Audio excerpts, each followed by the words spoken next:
building our own sourdough starter today, but I highly recommend that you actually get it from someone else. If someone has a mature starter to donate to you, please use that. When you bring it home, please name it so you don't kill it. Remember that. If you're doing a lot of fermentation like kimchi, kombucha, or any other sorts of pickles at home already, and you have that environment where bacteria and yeast already thrive, then it might be easier for you. We're going to do this in a glass jar, all right? And we're going to put 50 grams of plain flour and 50 grams of whole wheat flour this time. You can use any whole grain flour you like. To this, I'm going to add 100 grams of water, all right?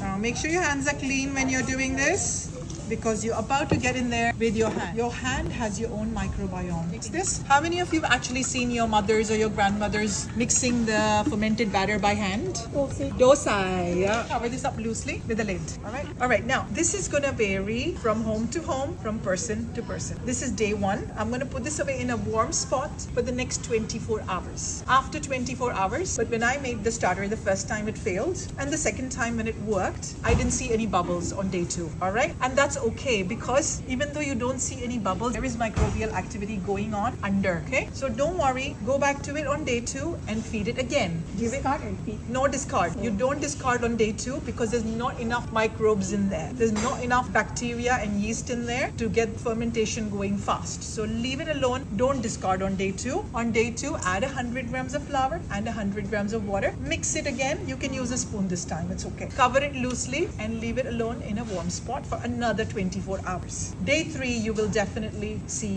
bubbles, little bubbles there. That's when you start discarding. Bacteria already doing their thing in there. There is wild yeast formation in there. That's when you discard half of it, and then you start feeding it the same ratio. 100 grams of flour, 100 grams of water. Day four, check after about 12 hours and see if it's starting to rise and double in size. Okay, in Singapore, it happens quite quickly. By day four, it's going to start to double in size within 6 to 7 hours, which means it's time to discard and feed it again. So you've got to do this for a few days. By day five, this is going to double in size in about 3-4 hours. That's it. Really easy. That's when it's ready. In really cool climates, I've even spent 2 weeks making a starter, okay?